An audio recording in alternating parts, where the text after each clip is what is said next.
Assalomu alaykum bolajonlar. Bugun biz 4-sinf 3-qism kasrlarni qo'shish va ayirish mavzusini o'tamiz. Mavzuni boshlashdan oldin o'tilgan mavzularni takrorlab olamiz. Xo'sh, kasr o'zi nima? Kasr deb surat va mahraji kasr chizig'idan tashkil topgan sonlarga aytiladi. Demak, mahraj bu butun sonning necha qismga bo'linganini ko'rsatsa, surat esa nechta qism olinganini ko'rsatadi. Kasrlar bir necha turlarga bo'linadi. To'g'ri kasrlar, noto'g'ri kasrlar va aralash kasrlar.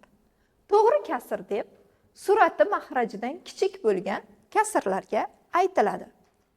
To'g'ri kasr ko'rinishida ifodalangan qism birdan kichik bo'ladi. Keling, ushbu misolda to'g'ri kasrlarni moslaymiz. Masalan, bunda 4 qism bor va undan bittasi bo'yalgan. Demak, mos ravishda 1 taqsim 4 bunga to'g'ri keladi. Xuddi shunday qilib, qani bolajonlar, ushbu topshiriqni birgalikda bajaramiz. Surati mahrajidan katta bo'lgan kasrlar noto'g'ri kasrlar deb ataladi. Noto'g'ri kasr ko'rinishida ifodalangan qism birdan katta yoki unga teng bo'ladi. Masalan, 7 taqsim 4, 8 taqsim 8 va 150 taqsim 37. Keling, to'g'ri kasr va noto'g'ri kasrlarni pitsa ko'rinishida ko'rib chiqamiz.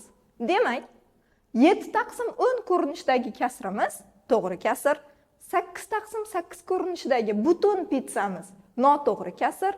Demak, 4 taqsim 4 ko'rinishidagi pitsamiz va 3 taqsim 4 ikkalasi birgalikda 7 taqsim 4 ko'rinishidagi pitsamiz ham noto'g'ri kasrga misol bo'la oladi.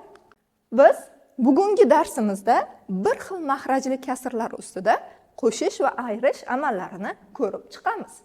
Bir xil mahrajli kasrlarni qo'shish uchun biz kasrlar suratlarini bir-biriga qo'shishimiz kifoya. Mahrajlar esa o'zgarmaydi. Ko'rib turganingizdek, 3 taqsim 6 va 2 taqsim 6 kasrini bir-biriga qo'shishimiz uchun suratlarini bir-biriga qo'shamiz, mahraj esa o'zgarmaydi. Natija 5 taqsim 6.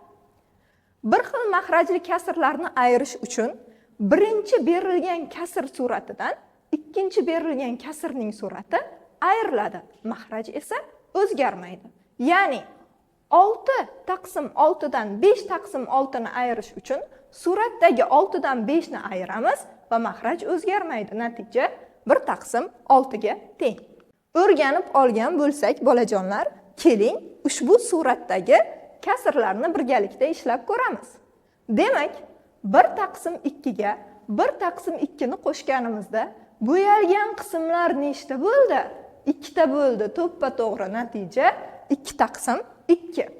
1 taqsim 4 ga 1 taqsim 4 ni qo'shsak, natija 2 taqsim 4. 2 taqsim 4 ga 1 taqsim 4 ni qo'shsak, bo'yalgan qismlari 1, 2, 3.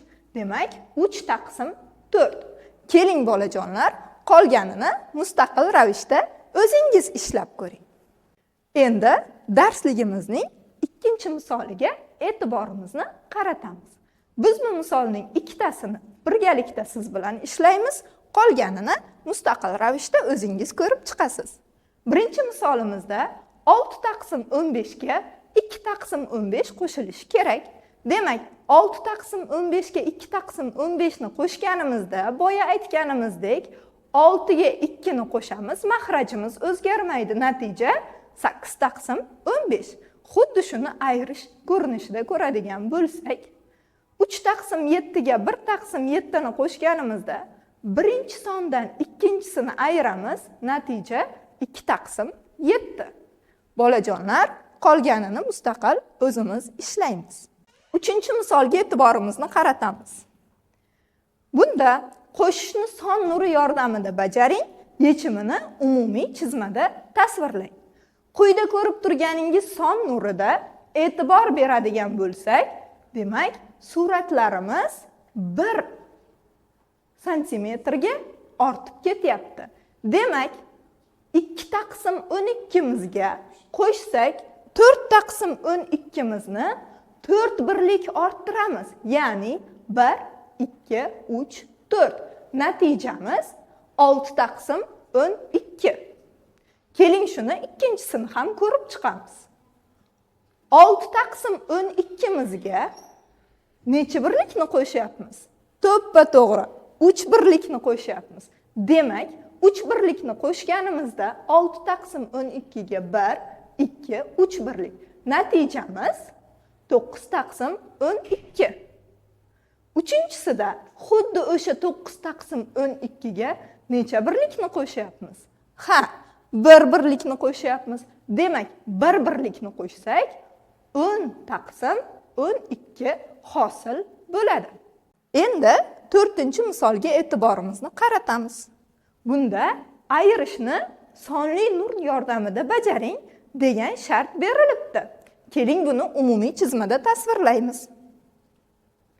7 taqsim 8imizni son nuridan ko'rib oldik. Undan 1 birlikni ayiramiz. Demak, 1 birlikni ayirsak 6 taqsim 8 hosil bo'ladi. 6 taqsim 8 dan 2 taqsim 8 ni ayirganimizda yana 2 birlikni ayiramiz. 1, 2. Natija 4 taqsim 8. 4 taqsim 8 dan 4 taqsim 8 dan 3 taqsim 8 ni ayiradigan bo'lsak, demak 1, 2, 3 birlik orqaga qaytdi. Natija 1 taqsim 8 ga teng bo'ladi. 5-masalaga e'tiboringizni qarating. Masala shartini o'qiymiz. Qandolat tanlovida tortlar namoyish etildi. Tortlarning 5 dan 18 qismi shokolad bilan, 9 dan 18 qismi mevalar bilan, qolganlari esa yong'oqlar bilan bezatilgan. Tortlarning qanday qismi mevalar va shokoladlar bilan bezatilgan? Demak, shu yerda masalaning birinchi shartini ishlab ko'ramiz. Demak, 5 taqsim 18 qismi shokoladlar bilan bezatilgan bo'lsa, unga 9 taqsim 18 mevalar bilan bezatilgan qismini qo'shsak, natija 14 taqsim 18 mevalar va shokoladlar bilan bezatilgan qismini bildiradi. B topshirig'imizda tortlarning qanday qismi yong'oqlar bilan bezatilganligi so'ralgan. Tortimiz bitta deb oladigan bo'lsak, biz buni oddiy kasrga keltirish uchun 1 ni 18 taqsim 18 ko'rinishida yozib olamiz. 18 taqsim 18 dan 14 taqsim 18 ni ayirsak, 4 taqsim 18 hosil bo'ladi. Bu esa tortlarning qanday qismi yong'oqlar bilan bezatilganligini ko'rsatadi. 3-chi D topshirig'imizda tanlovda jami 90 ta tort namoyish etilgan bo'lsa, ulardan nechtasi mevalar bilan bezatilganligini so'rayapti. Demak, mevalar bilan bezatilgan qismiga e'tiborimizni qaratamiz. Bu 9 taqsim 18. 9 taqsim 18 ni biz 9 ga bo'ladigan bo'lsak, 1 taqsim 2 ekanligini ko'rib chiqamiz. 1 taqsim 2 ni biz bilamizki, yarim, ya'ni butunning yarmi ekanligidan 90 ni 2 ga bo'lamiz. Javob 45. Demak, tanlovda 90 ta tortlarning 45 tasi mevalar bilan bezatilgan. 6-misolga e'tiborimizni qaratamiz. X qo'shuv 7 taqsim 24 ni biz x o'rnida 5 taqsim 24, 8 taqsim 24, 13 taqsim 24 va 11 taqsim 24 qo'ygan holda hisoblashimiz kerak. Keling buning birinchisini birgalikda bajaramiz, qolganini esa mustaqil daftarlaringizga bajarasiz. Demak, x qo'shilgan 7 taqsim 24 ga dastlabki x o'rnida 5 taqsim 24 sonini qo'shsak, 5 taqsim 24 qo'shamiz 7 taqsim 24. Natija 12 taqsim 24 ga teng. 7-chi tenglamaga e'tiborimizni qaratamiz. Barchamiz tenglamaning qanday yechilishini bilamiz. Tenglamaning ishlanishi biz yodlagan qoidalardan farq qilmaydi. Faqat sonlar o'rnida kasr sonlar berilgan xolos. Demak, birinchi tenglamaga e'tiborimizni qaratadigan bo'lsak, x qo'shilgan 3 taqsim 81 28 taqsim 81 ga teng ekan. Bunda qo'shiluvchilarga oid tenglama bo'lganligi uchun noma'lum sondan yig'inda x dan keyinga o'tkaziladi va ikkinchi qo'shiluvchimiz ayriladi. Natijamiz 25 taqsim 81 ga teng. Quyida berilgan tenglamani qulay usulda yechishimiz kerak ekan. Keling, birinchisini birgalikda ko'rib chiqamiz. Demak, d qo'shilgan 3 taqsim 8 barobar 1 taqsim 6 qo'shilgan 5 taqsim 6 ga.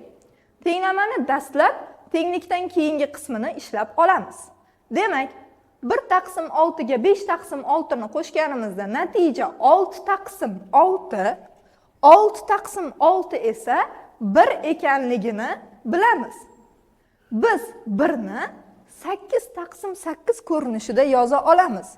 Xo'sh, nimaga 8 taqsim 8 ko'rinishida yozishimiz kerak? Chunki tenglamamizda mahraji 8 ga teng bo'lgan kasr berilgan. O'shaning uchun biz 1 ni 8 taqsim 8 ko'rinishida yozamiz. Tenglamani ishlaymiz.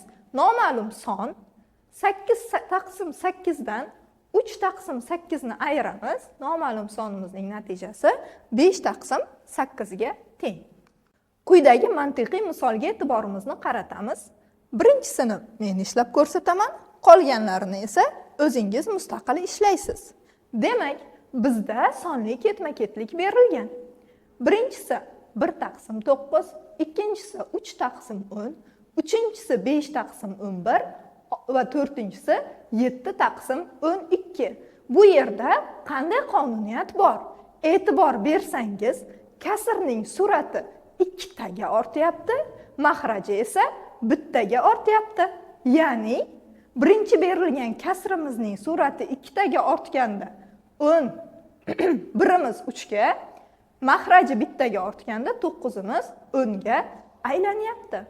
Demak, sonli ketma-ketliklarni xuddi shu tarzda davom ettiradigan bo'lsak, oxirgi 2 tamiz, demak 7 ga 2 ni qo'shganimizda 9, 12 ga 1 ni qo'shganimizda 3, ya'ni 9 taqsim 13 va 11 taqsim 14 ga teng. Endi uyga vazifa qismiga ham yetib keldik. Bolajonlar, demak 10 va 11 misol va masalalar biz uchun uyga vazifa hisoblanadi.